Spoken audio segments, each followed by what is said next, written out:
is the 25th of May, Saturday, 2024. And this was the day in 1996 that my Gurudev left Mathura for the Western world. So we'll speak a little bit about that, and then we'll come back to our Jaiva Dharma study. And we'll have a kirtan first. Nama Om Vishnu Padaya Radhikaya Priyatmane Shri Srimad Bhakti Vedanta Narayaniti Namine Nama Om Vishnu Padaya Krishna Prasthaya Bhutale Srimate Bhakti Vedanta Swami Iti Namine Namaste Saraswati Deve Gauravani Pracharine Nirvishesha Shunyavadi Paschatya Dishatarine Nama Om Vishnu Padaya Gaura Prasthaya Bhutale Shri Srimad Bhakti Pragyana Keshaviti Namine Nama Om Vishnu Padaya Krishna Prasthaya Bhutale Srimate Bhakti Siddhanta Saraswati Iti Namine Jaya Shri Krishna Chaitanya Prabhu Nityananda Shri Advaita Gadadha Shivasadi Gaura Bhakta Vrinda Jaya Shri Krishna Chaitanya Prabhu Nityananda Shri Advaita Gadadha Shivasadi Gaura Bhakta Vrinda. Oh, Hare Krishna, Krishna Krishna, Hare Hare, Hare Ramo, Ramo Ramo, Hare Hare, Hare Krishna,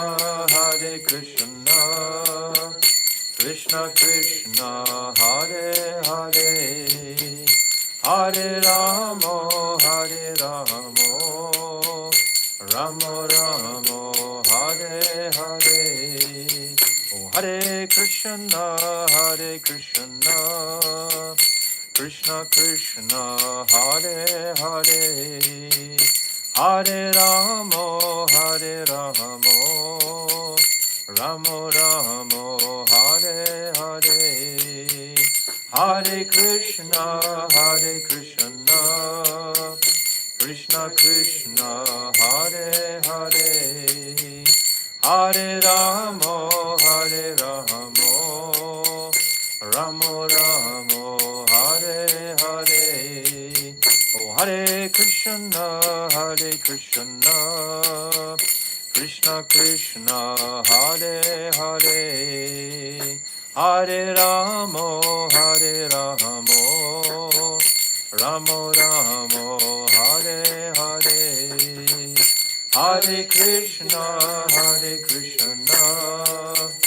Krishna Krishna, Hare Hare. Oh, Hare Ramo, Ramo Ramo, Hare Hare. Oh, Hare Krishna, Krishna Krishna, Hare Hare, Hare Ramo, Ramo Ramo, Hare Hare, Hare Krishna, Krishna Krishna, Hare Hare, Hare Ramo, Hare Ramo, Oh Hare Krishna, Hare Krishna, Krishna Krishna, Hare Hare, Hare Ramo, Hare Ramo, Ramo Ramo, Hare Hare, Hare Krishna, Hare Krishna, Krishna Krishna, Hare Hare, Hare Ramo, Hare Ramo, Ramo Ramo, Hare Hare, Oh Hare Krishna, Hare Krishna, Krishna Krishna, Hare Hare, Hare Ramo, Hare Ramo, Ramo Ramo, Hare Hare, Hare Krishna, Hare Krishna, Krishna Krishna, Hare Hare, Hare Ramo, Hare Ramo, Ramo Ramo, Hare Hare, Oh Hare Krishna, Hare Krishna, Krishna Krishna, Hare Hare, Hare Ramo, Hare Ramo, Ramo Ramo, Hare Hare, Hare Krishna, Hare Krishna, Krishna Krishna, Hare Hare, Hare Ramo, Hare Ramo, Nitai Gaura Hari Bol, Hari Bol, Hari Bol, Gaura Hari Bol, Nitai Gaura Hari Bol, Hari Bol, Hari Bol, Gaura Hari Bol. Jaya Nityananda Rai, Jaya Nityananda Rai, Nityananda Rai, Jaya Nityananda Rai, Jaya Nityananda Rai, Nityananda Rai, Nityananda Rai.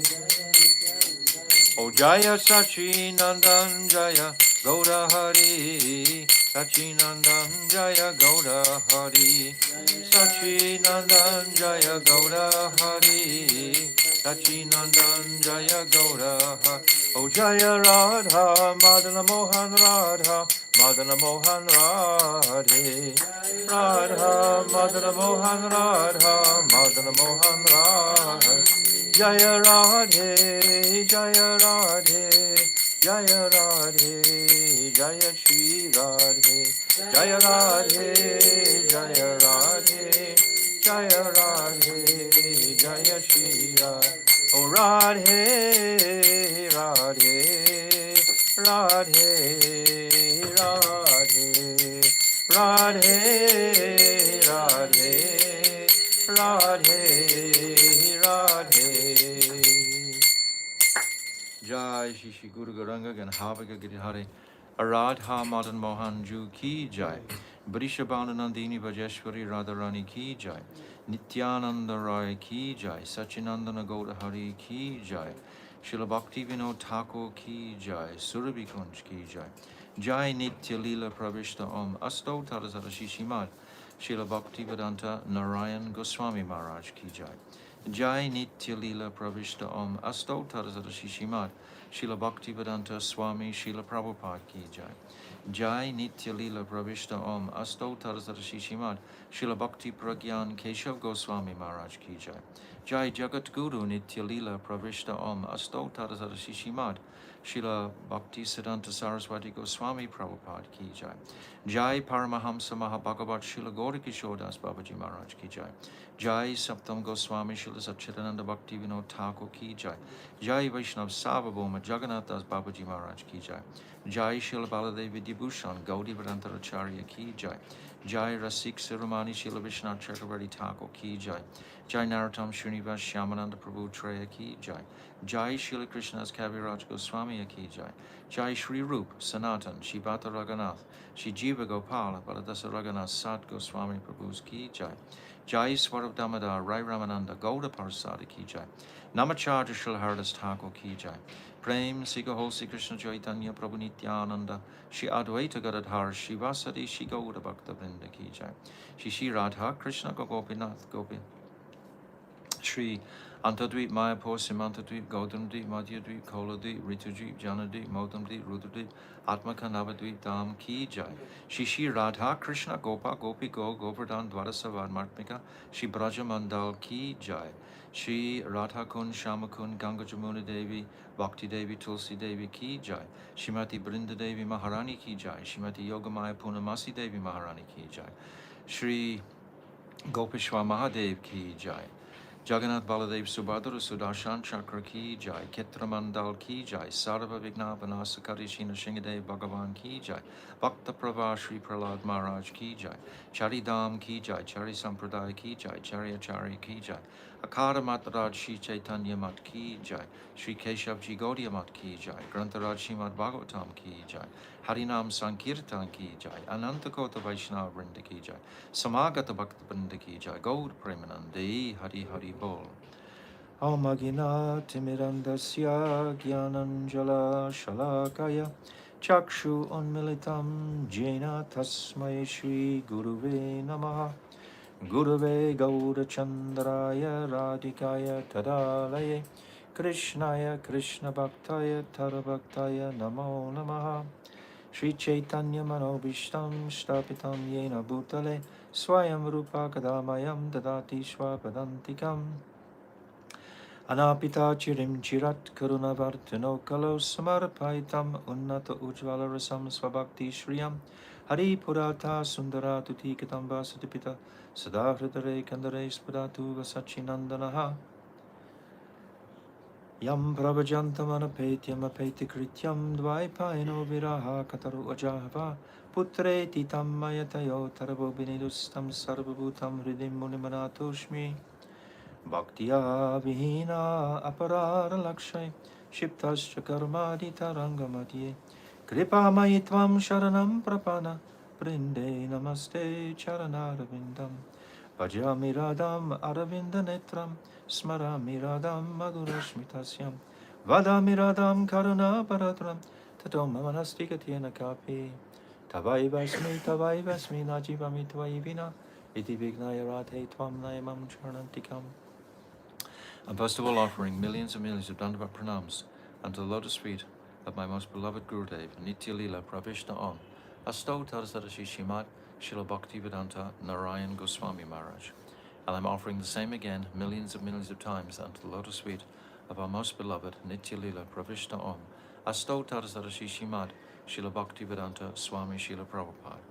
And again I'm offering unto our beloved Namo Bhakti Vinodaya Satchidananda Namine Gauda Shakti Swarupaya Rupanuga Varayate, and to our illustrious Rupanuga Guru Vargya and all the Vaishnava and Vaishnavi devotees of the Lord, my Dandavat pranams to everyone.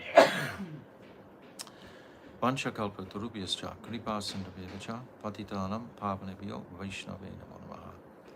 So today, 28 years ago, my Gurudev set off for the Western countries in 1996 from Mathura on the sincere request of Srila Bhaktivedanta Swami Srila Prabhupada. When he was leaving this world, he took his hands in his hands and he requested him, please, I have made so many disciples in the Western world. Bhaktivedanta Swami Prabhupada had such deep affection for all of his disciples, and he had nothing but their highest welfare in mind. And he very much wanted that current of bhakti to be continuing in the Western world. And he knew that Srila Bhaktivedanta Narayan Goswami Maharaj was fully capable and qualified to keep that injection of bhakti at a respectable level. And he requested him. This was in 1977. So it wasn't until 1996. So how long's that? 30 years. 1977 to 96. 19 years. 19 years. So this was 19 years where my Gurudev was involved in so many different preaching efforts in India. And finally, just as with Bhaktivedanta Swami Prabhupada, he hesitated before he actually came to the Western world. He didn't come before he was 69, 70 years old. So my Gurudev was a little bit older than that when he came. And my Gurudev came on the express desire of Srila Bhaktivedanta Swami Prabhupada. And in his first addresses in the Western world, he was explaining why he had come. He had come on the request of his Shiksha Guru. He would acknowledge Bhaktivedanta Swami Prabhupada as his Shiksha Guru because he was following in his line in the Western preaching. Because Bhaktivedanta Swami Prabhupada had cut so many jungles. When Bhaktivedanta Swami Prabhupada arrived in the West, there was no sets of Bhagavatams. There was no sets of Chaitanya Charitamritas in people's houses. There was no knowledge of any of that at all. They were completely bereft of anything, any devotional supports. So when my Gurudev arrived, it was a totally different dynamic, of course. And he began from the very beginning. And in principle, he was always teaching the same verses that we are studying now in this 19th chapter, this Anyabhilasita Shunyam. What is Uttam Bhakti? What is Uttam Bhakti? And he was reviving the understanding of what is pure bhakti, what is Uttam Bhakti. And he carried on, of course, for so many years, cultivating the bhakti in the hearts of the Western devotees. And this was his great compassion. As he said himself, he was very satisfied in Mathura, performing his bhajan. He had thousands, hundreds of thousands of followers in Mathura and all over India. And the only reason he came was to fulfill the order, the dying order, we can say. If someone is leaving this world and they make a request to you, in India in particular, this request has to be taken very, very seriously. So he took that request very seriously, and he came. He came first in Holland, and his first remarks were, "Where are all the people?" Coming from India, you're not used to seeing empty places everywhere with no people. So these were his first impressions of the Western world. And then he continued, and we know the pastimes. We can either make this a very long glorification of my Gurudev or just summarize, but we do want to come to our Jaiva Dharma study. So I just wanted to make that acknowledgement. Today is that day when he first came in the Western world, and we are forever grateful because he's carrying specifically the teachings of Jaiva Dharma. Bhaktivedanta Swami Prabhupada was carrying the teachings of Bhagavad Gita, and my Gurudev is carrying the teachings of Jaiva Dharma, as well as Chaitanya Charitamrita, Srimad Bhagavatam, etc. But really on the back of Jaiva Dharma, everything that he was speaking. So we are so grateful that he chose to come, and we try to honor his request for us to take seriously this path of bhakti, because without this soberness, then nothing really would transpire. The Western world is filled with allurements and attractions to the Mayic energy, but by the power of the holy name, what's that? Kalir dosha nidhi rajan astihyeko mahanguna kirtanad eva krishnasya mukta sangha parambrajat. This is saying that this ocean of Kali Yuga is an ocean of false dosha, Kalir dosha. He's talking to the king Parikshit. But there is one good quality, mahanguna, and that is this kirtan of the holy name. So by the power of the holy name, by a continual practice of this chanting, this gift, taking this gift of Mahaprabhu, then we can survive the onslaughts of the attraction of Kali Yuga. So Bhaktivedanta Narayan Goswami Maharaj ki jai. Go Premanandi. So now we'll come to our Jaiva Dharma, and we're into the middle 5 verses, starting from page 830. Jade Dvaita Jnana Hoya Chitta Upadaya Krishna Bhakti Chirahina Upaya Upai. Such knowledge, which is solely related to the duality of this dull material world, is fit to be rejected. So we've already discussed this dharma, artha, karma, moksha. This is a part of that duality in this material world. It's relating to this material world, wanting to become liberated, moksha, from the mayic entanglements. So this is the part of the duality, so much duality in this world. Whereas transcendental knowledge of the divine duality within the spiritual world, Chit Jagat, should be accepted forever within one's heart, both as the upaya, means of attainment, and the upayi, goal worthy of attainment, in one's heart. This means with full sincerity. That's what it means when it says in one's heart. That means with my life and soul, with my complete energy, offering my entire self to this process. Jiva Kabu Jadanai, Hari Kabunai, Hari Saha Jiva Chintya Beda Beda Mai.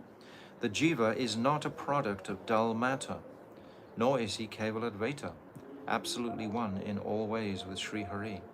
The jiva is inconceivably different and non-different from Hari. So we have that particle, that infinitesimal particle of Chit Shakti within us, that pure, transcendental nature. Kriti Sadhya Bhavet Sadhya Bhav Sasaranabhida Nitya Siddhyasya Bhavasya. This Nitya Siddhyasya Bhavasya. We've been discussing this in the 19th chapter.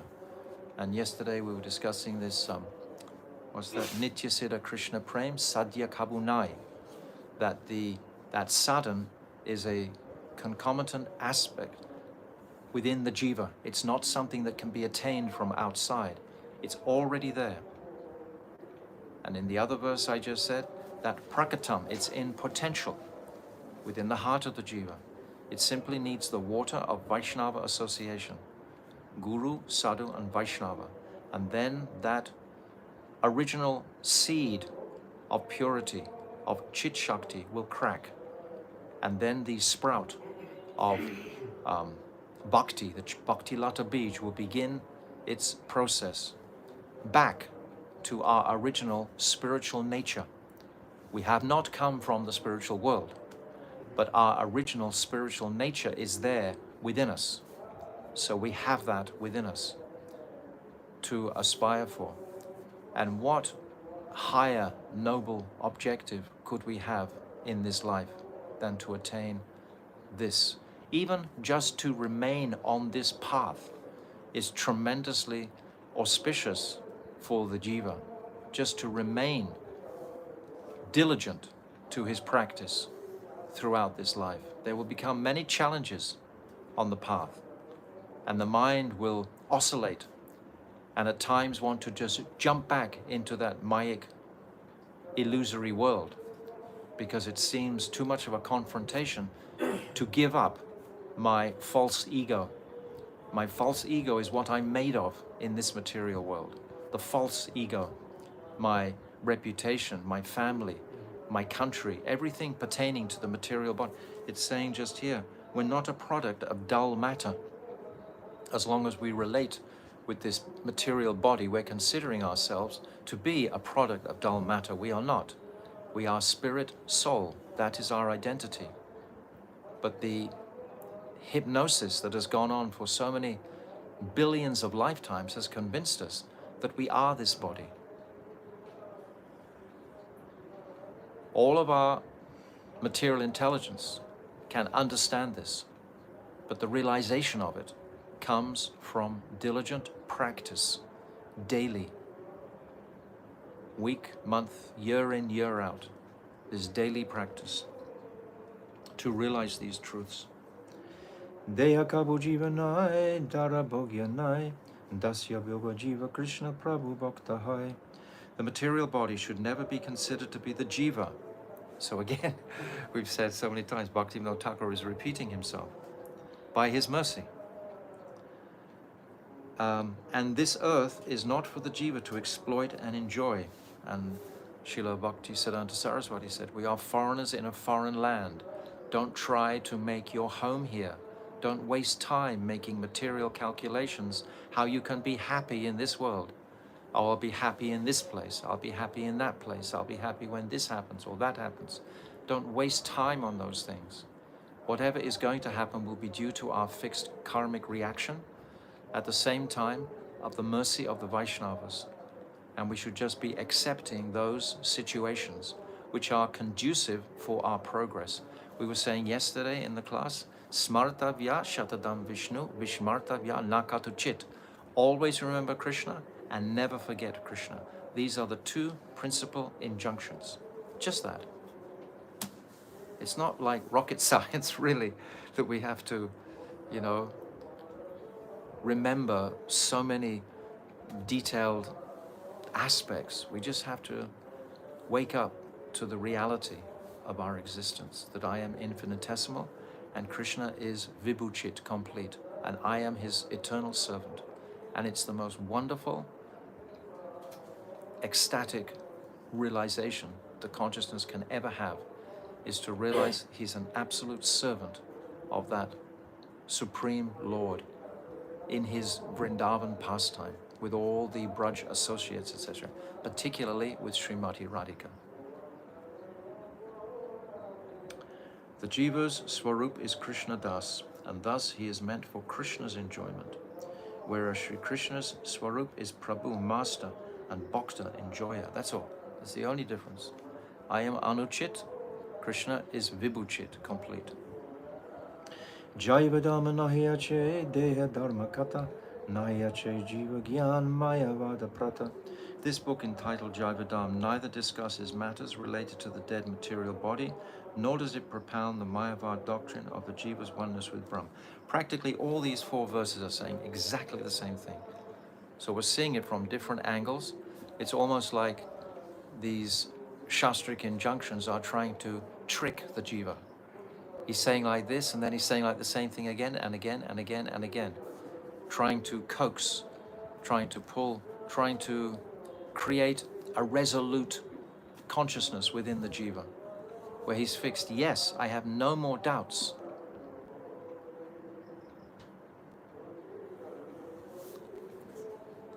I mean, we're seeing in this material world, for example, various doubts, like when man was supposedly going to the moon. Bhaktivedanta Swami Prabhupada said categorically that is not a fact. You cannot go like that. So many of us had to reassess our belief in the material authorities at that time, for example. And there have been many instances since then. And I believe that Bhaktivedanta Swami Prabhupada gave us the greatest gift of doubting the material authority from the very beginning. He would open up and expose so many aspects of material society that were totally, utterly bogus. He even spoke about injections, etc., not being good, and how man would try to actually, induce, change the consciousness by trying to force these so many things Bhaktivedanta Swami Prabhupada said, just trying to tear away just the material covering. What to speak of the subtle covering of actually being, that's the next stage, being the identity of being the material body. So there's 2 coverings. There's the gross covering that the demons are very powerful. They have so many magical tricks that they can perform to hypnotize the public to thinking something is true when it's not true. So first of all, that material veil has to be pulled aside. And then the subtle veil of being this material body, that also has to be purified. And only then, when these 2 bodies, the gross and subtle body, have been purified, can we come to embrace the transcendental nature of the pure spirit soul. And he's not one with Brahm. This is the final desire in the heart. If I can't make it on the spiritual path, then let me just become liberated from this material world altogether. It's causing me so much suffering. But what is that liberation? Bhakti Rakshakshita Maharaj describes like banging your head against a wall, and then you suddenly stop banging. Now I'm liberated. Now I'm liberated from banging my head against the wall. But where is the activity of the soul in that condition? The soul has an identity. It has a direct service. a swarup to the personalities within the spiritual world, to Krishna, to Radhika, to Braj. And only Mahaprabhu is giving that directive. And if we sit comfortably, get tucked in nicely at the lotus feet of Sachinandan Gaurahari, under the guidance of Rupa Goswami, under the guidance of all our Guru Varga, then we cannot fail. Then it's very simple. We simply have to quiet the stupid mind. Bhakti Siddhanta Saraswati, take a broom and beat it 100 times in the morning. The mind is demanding so many things, the material mind. We have to silence that. It gets silenced by chanting. Well, but it's not that we can criticize those who are aspiring for Brahm, for we can. no, I am. Bhaktivinoda Thakur is. But this is Krishna's arrangement for those who want it. Those who want it. So are we? Should we criticize? Should we not criticize? Yes, we should criticize because we want to convince ourselves that we don't want to go in that direction. If we don't condemn it vehemently, strongly, and I've said many times about Gopkumar, when he's on his journey and he's chanting his Gopal mantra, and he comes to that kingdom of liberation, and it's so nice. He's so shanti there, shantaras, neutral zone. He has no lamentation, na brahmabhuta marsanatma, na sochati na kanchati. He's so satisfied there. And I've told before how Lord Shiva comes with his kirtan party. Quick, get out of here. It'll grab you. Our place is not zero. We have a very proud identity as an eternal servant of the Lord. Proud in the sense not of material pride, but something to be very satisfied with. Our natural swarup, our natural ability to serve and please the Lord. When we start to realize how incredibly beautiful is the Lord and are the Lord's pastimes, and that I can actually have a part within those pastimes and serve that, that's the greatest joy and celebration conceivable. So we should condemn those unfortunate souls who turn away from that option. It's like if someone is going into the pub to drink, shall we say, oh yes, go ahead, get drunk? Or shall we say, Prabhu, actually this is probably not in your best interest. Should we use our effort at all? Or say, well, you've got your free will, you do whatever you like, I'll do whatever I like. I don't really care if you suffer or not. No, I'm not talking about caring, I'm talking about criticizing. Well, it's the same thing. It comes down to the same thing. If you criticize someone who goes to the Brahmajyoti, it means you're condemning that path. What's the difference? Shuka Goswami says, anyway, this is Krishna's arrangement. Brahmiti, Paramatmiti, Bhagavaniti. So he's describing if I these. criticize him, then he will feel also. We don't necessarily, time, place, and circumstance. In every instance, we want to encourage somebody. No, I'm talking about the mentality, the attitude, generally. But we certainly should condemn it. Okay. 100%. Yeah. Bhaktivinoda Thakur has just done it here in 5 verses. Condemning, I understand. And condemning, you can say condemning is the same as criticizing or whatever. Those who still choose to go that, like if someone still chooses to go into the pub after you've given all good reasons why not to, are you going to criticize him? Well, unfortunately, this is a fool, you know? It's his choice. Krishna himself calls us the foolish spirit soul. Is that criticizing? Is Krishna criticizing us? If Krishna criticizes, then it's something. Okay. Not to criticize. We don't have to criticize anybody, but we should try to use our compassion. Be broad about this and understand the distinction. I understand that criticism on any level is a negative quality and it's not beneficial. But at the same time, condemnation of something should be there, should be given in a practical way. It's the same. Let's not spin around the same circle if you're going to go the same. Okay? I don't want to go on the same. I think we understand the point very clearly. Jiva Nitya Dharma Bhakti Tahe Jadanyai Shuddha Jiva Prema Seva Phale Payatai. The Jiva's Nitya Dharma is bhakti, devoid of material motivation. This is the fifth time that we've read. We've read every single day the same thing. Is Bhaktivinoda Thakur criticizing? He's saying, condemning, yes, condemning. The Jiva, purified by seva, attains the fruit of that seva in the form of prema. We shouldn't quibble about words excessively.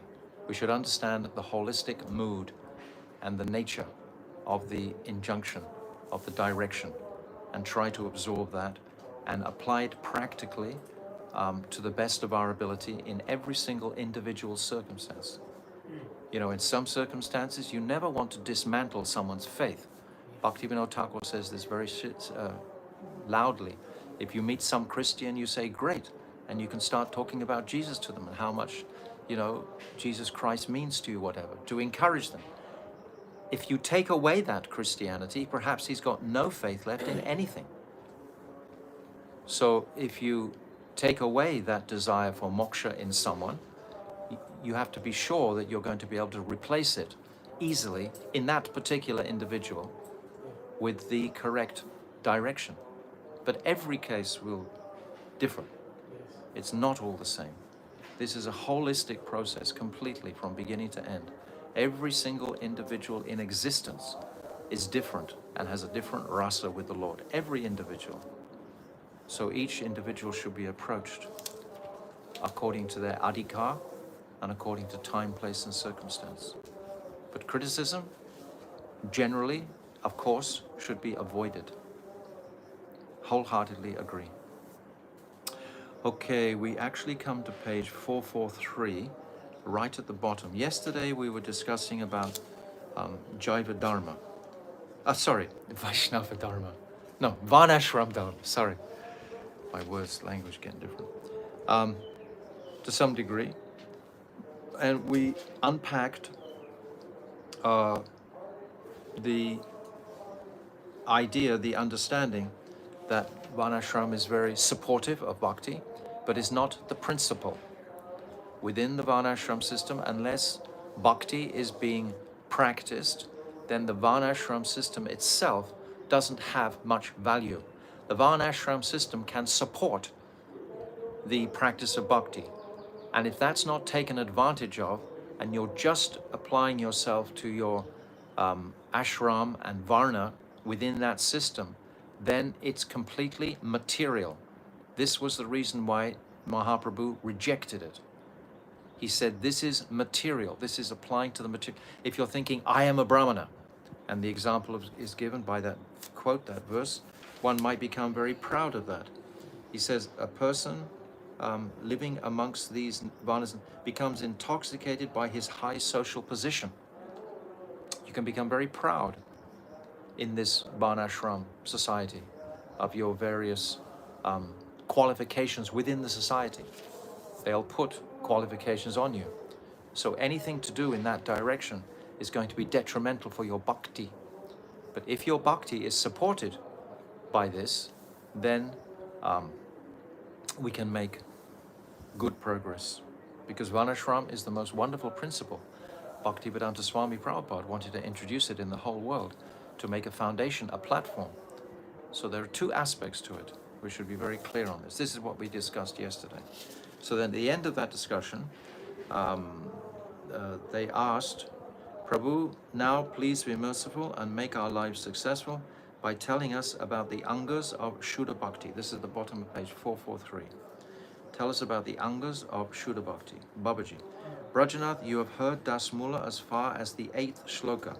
You may relate them to your uncle later. I feel very satisfied to see him. Now listen to the 9th shloka. I always pick up on the mood of Bhaktivinoda Thakur's cultured behavior. Babaji doesn't fail to express his respect towards Vijay Kumar. This atmosphere of respect is always flowing nicely in the Vaishnava community.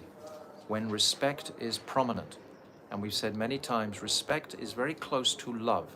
It's a quality of love. This mood of respecting each person's basically we're respecting the Paramatma within each other. Also, there's a chapter 10 we talked about when the mullah came with all the Muslims when they were reciting Chaitanya Bhagavat, and it's described how the Vaishnavas would focus on the Paramatma within the heart of all those Muslims and offer them respects. They were offering respect to that Paramatma within their hearts. So that kind of respectful vision must be cultivated by the Vaishnava. That creates auspiciousness all around. So now is the 9th Das Mula. Shruti Krishna Kanam Smaran Nati Puja Vida Ganaha Tata Dasyam Sakyam Paricharanam Api Atma Dadanam Navanganyetak Nihi Niha Vidigata Bhaktya Anudinam Bhajan Shraddha Yukta Suvimala Ratim Vai Sa Labhyate. Das Mula 9. One should perform bhajan of the 9 processes of Vaidhi Bhakti, namely hearing, chanting, remembering, offering prayers, worshipping, serving Krishna's lotus feet, acting as Krishna's servant, becoming Krishna's friend, and surrendering oneself fully to Sri Krishna.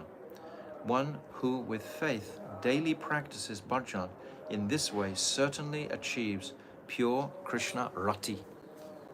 So by this practice of Vidhi Marg, it will gradually bring us to the platform of Bhav Bhakti. And Bhaktivinoda Thakur, he says very beautifully, Vidhi Marg Rata Jane Swadhinata Ratna Dane Rag Marg Karuna Pravesh. Krishna eventually bestows the jewel of independence unto those persons who strictly adhere to the path of rules and regulations, thus allowing them entrance into the path of spontaneous loving devotion. Bhaktivinoda Thakur says like this in Kalyana Kalpataru. So this jewel of independence, because basically Raganuga Bhakti, the independent jiva, his spontaneous attraction will develop and flourish. Under the rules and regulations, that independence does not flourish because we're bound by fear. We're bound by honoring every injunction of the Shastra. There is some restriction. Whereas Raganuga Bhakti is bound by what? What is the quality of Ragmarg? What is the quality of Raganuga Bhakti? Attraction. Huh? Spontaneous attraction. What is the quality of Raganuga Bhakti? Greed. Greed. Thank you. Greed. Greed is the only quality. Enthusiasm, greed. Where does greed come from? We know all about greed. We know all about material greed. We've been suffering in this world of material greed for so long. We're wanting something, wanting something, wanting something. Now, when we change that focus of my intention, my desire, to wanting service to Braja Prem, service to the divine couple, this greed is going to take us to the highest conception. But this is the quality of Raganuga Bhakti exclusively, is greed.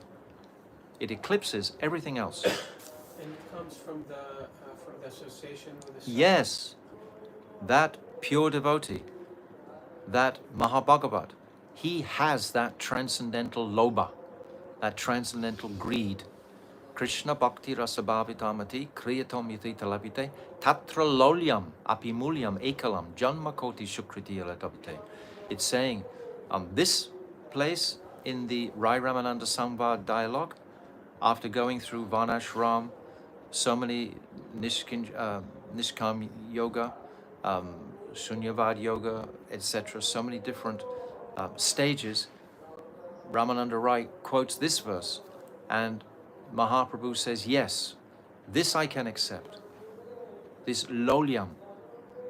If there is that current anywhere, I should run as fast as I can to catch that current. That should be my intention. to connect with that loba. If it's there. If it's not there, then No, we're not talking about if it's not there. Don't criticize. No, we're saying adamantly, if that current is flourishing, then we run there and we take it. Actually, I forgot to mention when I was glorifying my Gurudev, how in that 20 years between Bhaktivedanta Swami Prabhupada and Srila Bhaktivedanta Narayana Maharaj, there was another great personality, that was Srila Gaura Govinda Maharaj. He also possessed that same current of greed for seva to Srimati Radhika in Vrindavan. He also possessed that. So there's never a vacancy, actually, in the munificence of Krishna bestowing this mercy of Mahaprabhu. There's always someone is there carrying that current to infuse the devotees. It's this enthusiasm that we can interpret as greed. Greed must be there. Greed will climb over. Huh? The word for enthusiasm. The word. Loba. Loba. Loba means greed. Yeah. Loba. Another word for enthusiasm. Never mind. I'll think of it. Utsaha. Yes, utsaha. Utsaha. Yes, utsaha. Utsaha nischaya darayat. This Rupa Goswami is saying this right at the beginning. This utsaha. Yes. Maharaj, is it possible to repeat that verse from Kalyana Kalpataru? Yes. I'll post it on our WhatsApp thread also. Vidi mag rata jane swadinata ratna dane. Rag mag karuna pravesh. Krishna eventually bestows the jewel of independence unto those persons who strictly adhere to the path of rules and regulations, there thus allowing them entrance into the path of spontaneous loving devotion. There has to be a platform. Otherwise, what will ensue is Sahajiism. If there's no platform of respect, like we were just talking about, if there's no platform of respect for the Shastra, if that hasn't been accumulated, if it's just spontaneous, you might just have a natural inclination for those things, but without the proper Siddhantic vision. That Siddhanta must be there. Otherwise, the avidya, the ignorance, is still there. The ignorance has to be purified first. I've described many times how Raghunath Das Goswami, our Prayojan Acharya, it's described that he had the rules and regulations like lines carved in stone within him. And my Gurudev personally, who spoke on such lofty Rasik topics, never once transgressed the Maryad of the Vaishnava etiquette. Not once. I was with him for more than 20 years, and there was never a single instance when he would say, right, now I'm going to chill out or something, or relax a little bit or something of that nature.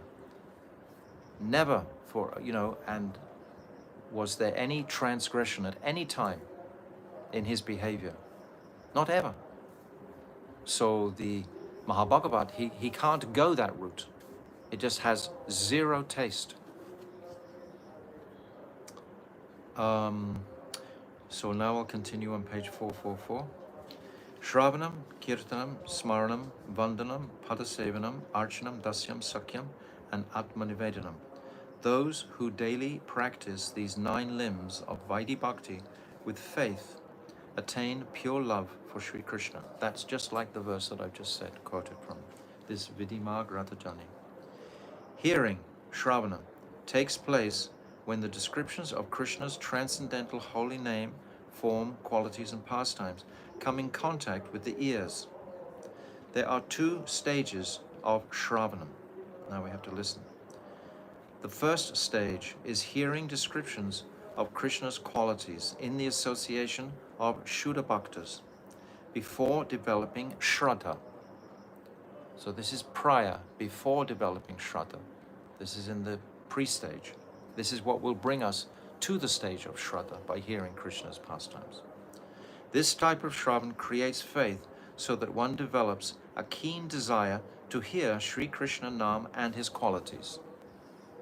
That's in the initial stage. After one has developed such faith, one hears Krishna's transcendental names and qualities with great eagerness from Sri Guru and the Vaishnavas, And that is the second kind of Shravan. So he's just made this distinction here. Shravan is one of the limbs of Shuddha Bhakti, and Shravan is the perfected stage. In the perfected stage is manifested as a result of hearing from Guru and Vaishnavas in the stage of spiritual practice. Shravan is the first anga of bhakti. So this actually sound vibration. Sound is the initial quality that descends into this material world. This sound is ultimately coming from Krishna's flute sound, flute song. It's sound vibration that is producing this entire creation. It's coming from sound. Just like we have the experience of sound with the Hare Krishna Mahamantra. Even if we're not being attentive to it, the sound vibration will still purify the consciousness. That's why we go on Harinam Sankirtan. We know that they're meat eaters and drunkards and so on, that we're chanting the holy name too, but we know the power of it. It can actually penetrate through those dull layers of consciousness and tweak the dormant spirit soul and this Nitya Prem that is dormant within the heart. Kirtan takes place when Sri Harinam and the descriptions of his form, quality, and pastimes come in contact with the tongue. There are many different varieties of kirtan, such as discussions on Krishna's pastimes, describing Sri Krishna Nam,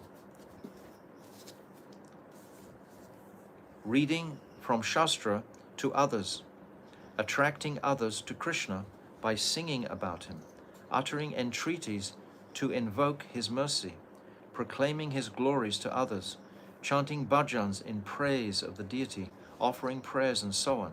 Kirtan has been described as superior to all the other 9 angas of bhakti, and this is especially true in Kali Yuga, when Kirtan alone can bestow auspiciousness upon everyone. My Gurudev often used to say, who is the greatest Kirtaniya? Who is the greatest Kirtaniya? Shukadev Goswami. Shukadev Goswami speaks this Srimad Bhagavatam, all 18,000 verses. He speaks this Bhagavatam. He's proclaimed the greatest Kirtaniya. And there are all different types of Kirtan. Glorification of Krishna's pastimes, reading, prayers that Babaji has just said here.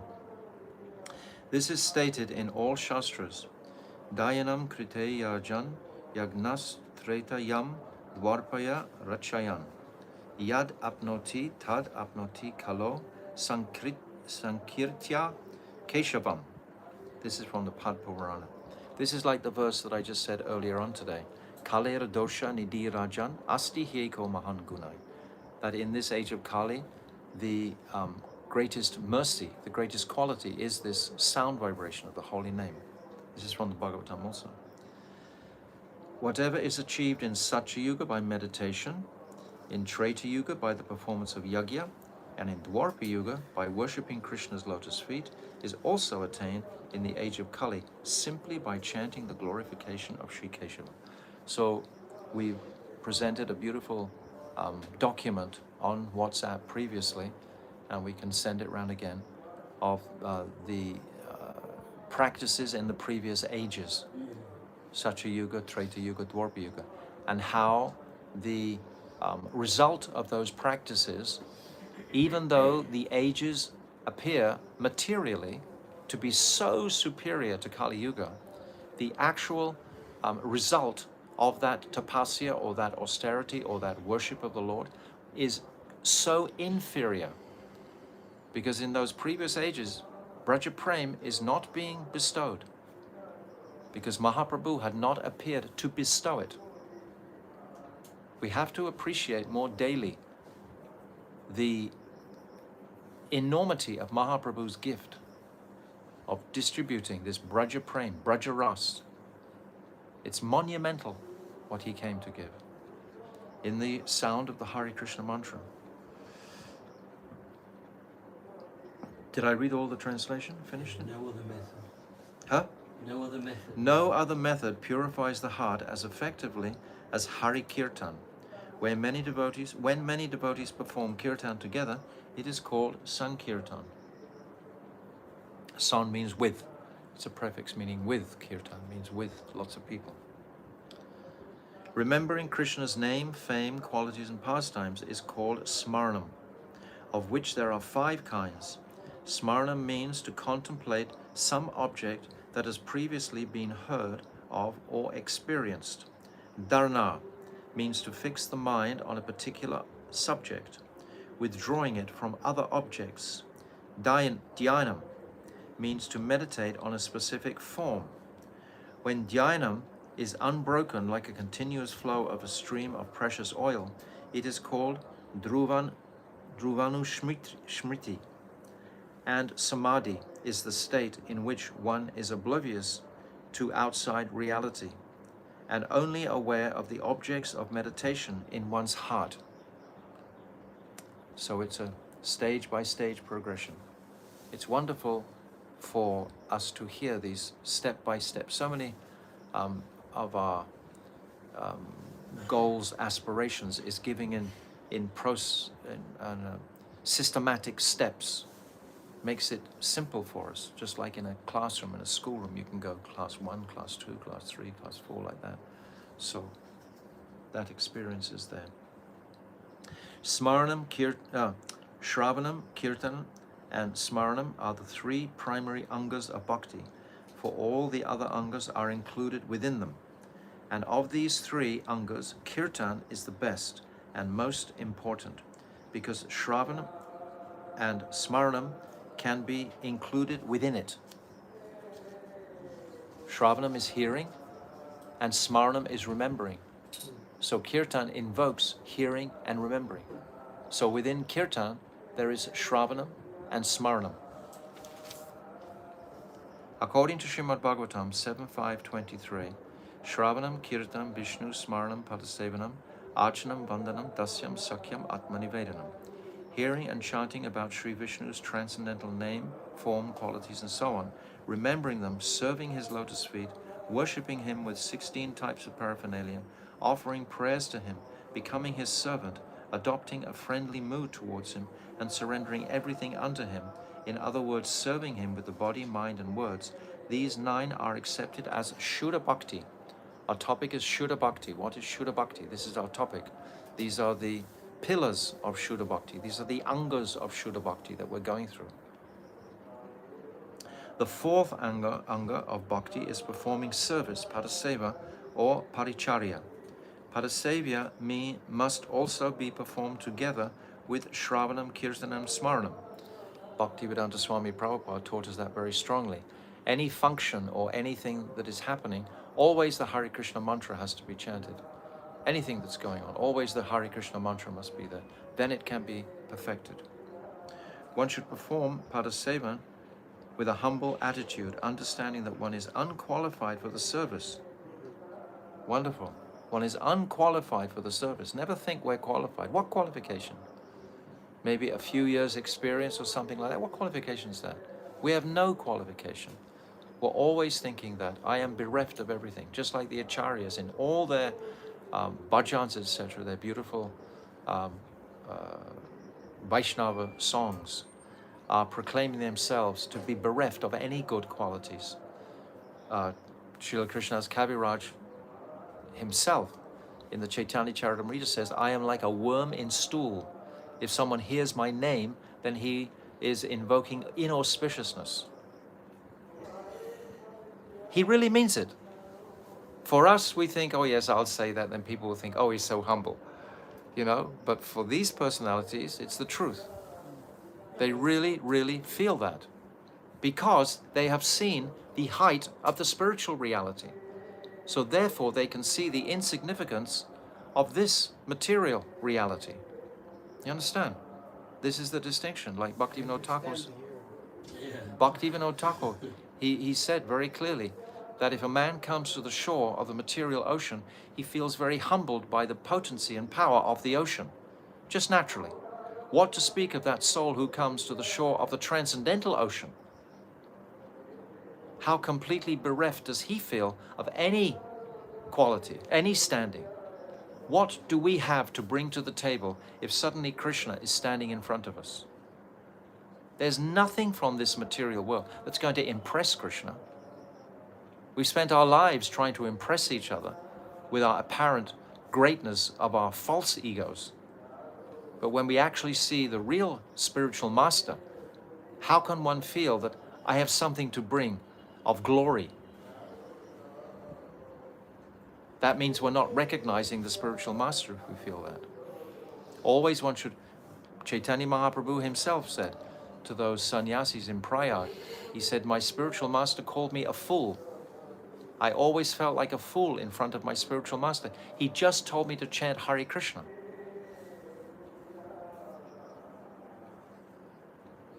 This quality of humility is very, very, and we come to the other expression of Srila Bhakti Rakshak Sridhar Maharaj.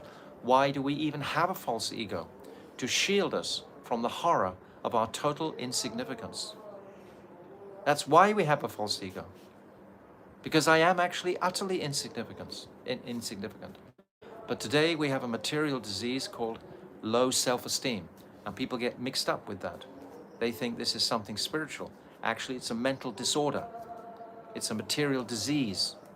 My mother beat me when I was young, I was deprived, or this or that. So many shocking things that happen in Kali Yuga, in childhood, where people get deprived of their natural, confident state in the material stage. You understand? And they try to overlap that into imagining that I'm spiritual because I feel like that. No, that's just a dysfunction. That's a material dysfunction. And still has to be addressed with love and affection and, you know, as much support as we can offer. But it's not spiritual. Only the great souls express real humility. Even you'll see this amongst musicians. If you ever have the fortune to meet a real musician, he will be the most humble. If he's a real musician, because he'll never be riding on his previous acclaim. He'll always be moving forward to newer and newer realms of music. He's never walking around thinking, oh, how great. If he actually is a real musician, he'll be always inspired and moving forward. We see historically there are many, Beethoven, Bach, Brahms, so many personalities. And their whole life they were creating their concerto. They wouldn't stop. So like that, the same principle is there that I'm saying. It is also essential to realize the object of service as Sat Chit Ananda, the embodiment of eternity, knowledge and bliss. Padaseva includes seeing the face of Sri Krishna's deity form, touching him, circumambulating him, following him and visiting holy places such as Sri Bhagavan's temple, the Ganga, Jagannath Puri, Dwarka, Mathura, Navadvip, and so forth. Sri Rupa Goswami has presented these in a very clear and vivid way in his description of the 64 Angas of Bhakti. Service to Sri Tulsi and Shuddha Bhaktas is also included within this Anga. The fifth Anga of worship, Archan, There are many considerations regarding qualification and methods of worship. If one is attracted to the path of Archan, even after being engaged in Shravanam Kirtan and Smaranam, then one should perform Archan after properly accepting Diksha Mantra from Sri Gurudev. Okay? Clear? Brajanath, what is the difference between Naam and Mantra? Babaji, Sri Hari's name is the life and soul of mantra. The rishis have added words such as Namaha, obeisances, to Sri Harinam and disclosed its specific power. Sri Harinam, by nature, has nothing to do with this material world. Whereas the jiva, because of various bodily designations provided by Maya, is entrapped by objects consisting of dead matter. What an incredible sentence. I'll read it again. Whereas the jiva, because of various bodily designations provided by Maya, these are all Mayic temporary manifestations that we're engrossed in, is entrapped by objects consisting of dead matter, including my body. My body is dull matter. My body is going to just disintegrate into dust. It's not eternal. It's all to give us the clear focus on what is the pure aspect, what is the eternal aspect within my being, and simply focus on that in this life. Nothing else. Nothing else. Can we do that? No, not for a single minute. But I have my wife, I have my child, I have my job, I have my house, I have all my, bank balance. All this is so important for me.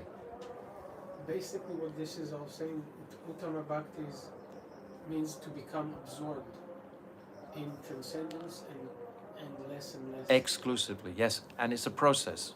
Less and less, like you say. It's a balance. We're trying to balance it gradually, step by step, day by day.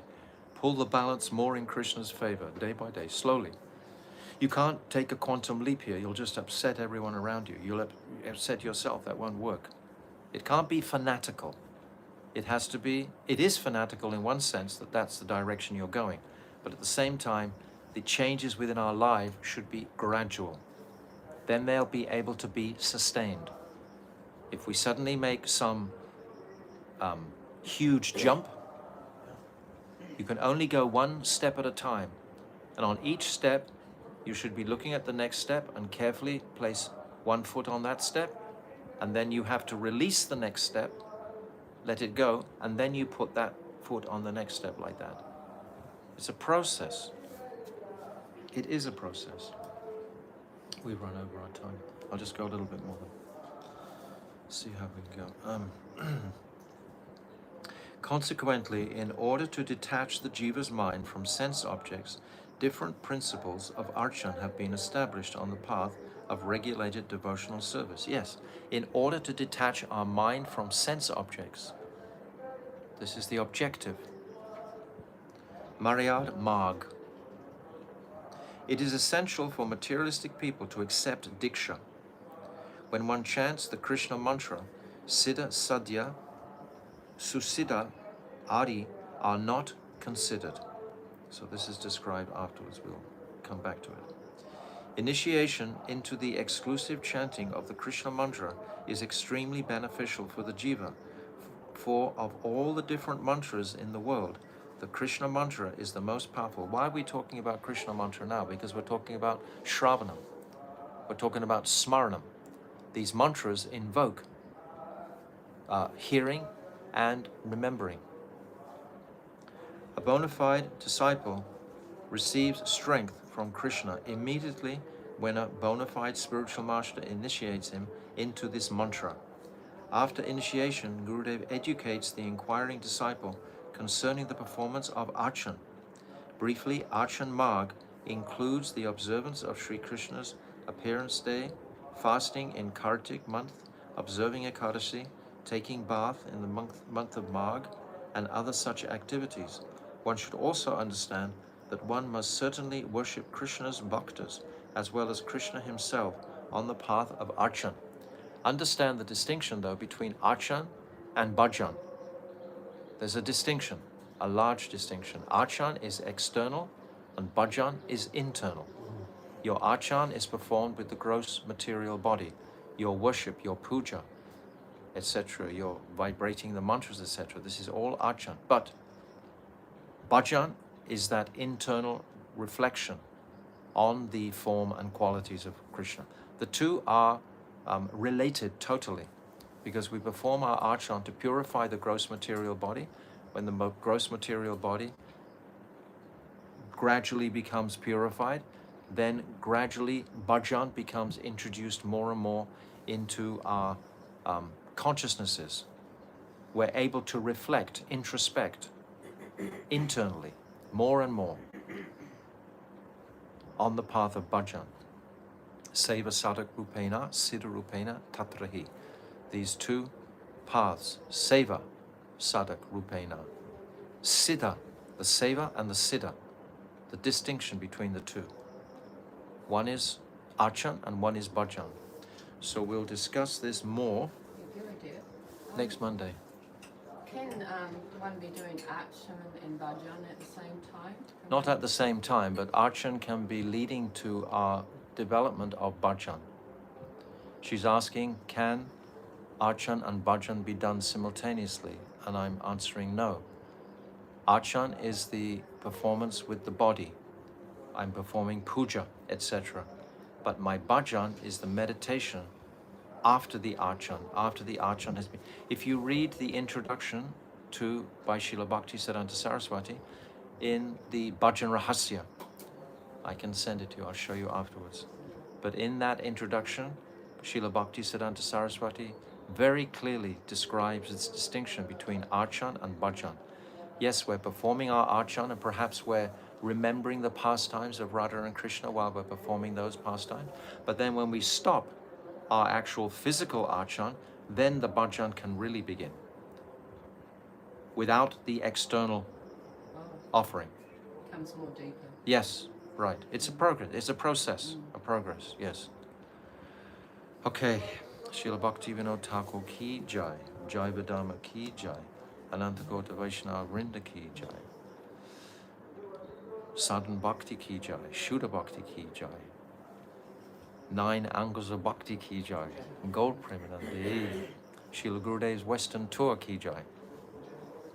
Hare Krishna, Krishna Krishna, Hare Hare, Hare Rama, Rama Rama, Hare Hare, Hare Krishna, Krishna Krishna, Hare Hare, Hare Rama, Rama Rama, Hare Hare, Hare Krishna, Krishna Krishna, Hare Hare, Hare Rama, Rama Rama, Hare Nitai Gaura Hari Bol, Hari Bol, Hari Bol, Hari Bol. Nitai Gaura Hari Bol, Hari Bol, Hari Bol, Hari Bol. Gaur Premanande, Hari Hari Bol. Panchakalpatarupyascha, Kripa Sindhu Patitanam Pavanibhyo Vaishnave Namo Namaha.